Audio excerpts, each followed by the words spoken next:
I want to get to another issue that you also were involved with, Jordan, that touches on the media, which is sort of the internet censorship. Facebook is in the news a lot, obviously, this week. There's a lot of discussion about this, but there's an angle of this that almost nobody knows about, which has to do with live streams and whether or not they're moderating footage. Can you talk about your experience and your videographer John Farina and what you went through at the beginning of the year? Yeah, so actually, John was at the Capitol on January 6th. I was working on another story, and he was the first one live for a small channel. We don't have millions of subscribers. I think we had nearly 30,000 viewers live at that time. His footage was the infamous police officer's head rammed into the door in the Capitol that CNN and the rest of them, used from us. We were asked, we licensed to domestic, foreign news outlets. So it was historic footage. Most people probably wouldn't have known the true story without that footage.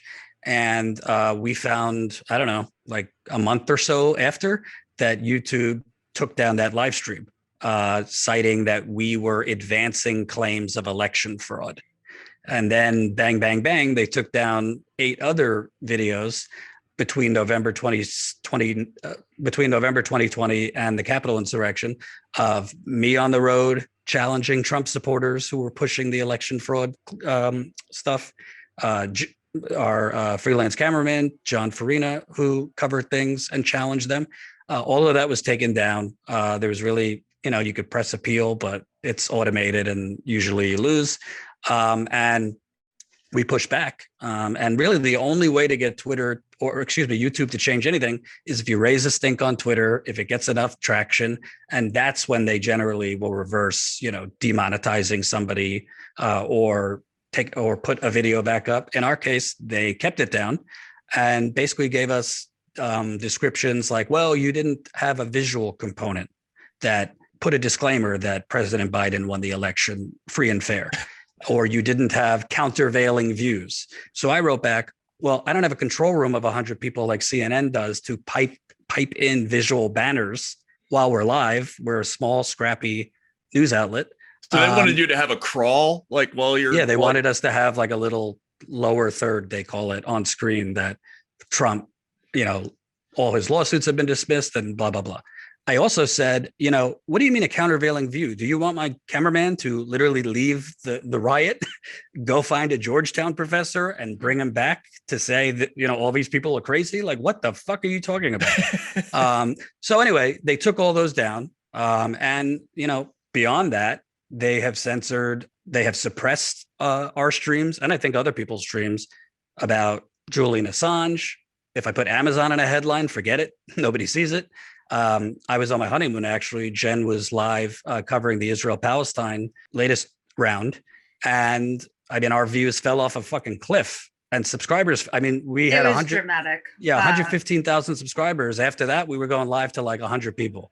So there is no accountability with YouTube. Twitter, by the way, is doing the same thing. I've been suppressed. I want to add to that because I thought this one was an egregious example as well. We had our editor make a compilation of a lot of our reporting from 2020. And, we were quite proud of it. It was like a cool compilation. It was Jordan interviewing, Breonna Taylor's aunt, Bianca Austin. I had some interviews in there with like Rashida Tlaib and Ilhan Omar, and reporting on the Proud Boys, and what else, Jordan? It was just like a ton of reporting from all across the country, just good stuff. Yep. And so they took it down, and the reason they gave was for harassment and cyberbullying. Which doesn't make any sense, of course. Makes no sense at all. Apparently Flint residents who were trying to keep their story in the news. I don't know. Yeah, there were clips of Flint. I was interviewing Flint residents as well. And so Jordan was away at that point. So I did the back and forth with YouTube that time. And eventually they had to kind of back down and be like, okay, this was a mistake. Because there was no way they could justify it at all. So it's been, and we also preemptively took down some videos that had hundreds of thousands of views because we were so terrified of losing our channel altogether. Right. And so we took down anything that was remotely like what they had already taken down. And you've stopped doing certain kinds of live content, like on location, right? As well. On location, I mean, we still do all of our infield stuff, but as far as talking about, I don't know, what have we done, Jordan? I mean, we have a freelancer in LA who said to us like, "Oh, a bunch of anti-vaxxers are protesting. Do you want me to go cover it?" I said, "No." No, I want you to, but YouTube will possibly take away our channel. And I think there's another element that's not straight censorship, but is certainly totally abnormal for YouTube. After Jen was covering the Israel-Palestine latest war, all of a sudden, when we're going live, like on your YouTube page, when you're live, you have like the like button and all that. Generally on YouTube, since I've been doing it for 5 years, as more people like it, the viewership goes up.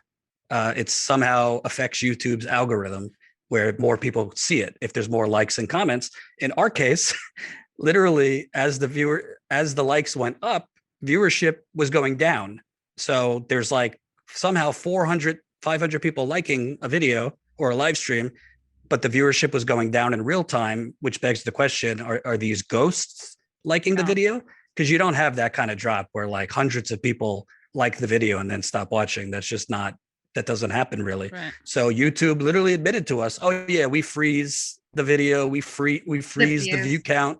We freeze the view count to make sure they're quality views, all this bullshit that honestly, I mean, hell, the YouTube CEO openly admitted months ago that if you're a smaller channel in the news category, you'll be less visible, i.e.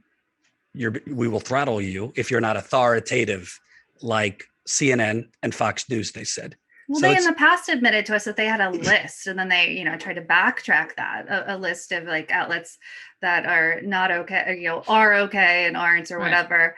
Yeah, and I just think, a lot of the stuff that they took down was so historically valuable. Last fall, I kind of did, a mini undercover sort of thing to get into a Proud Boys rally that they weren't allowing any press that wasn't with them, let's say, in.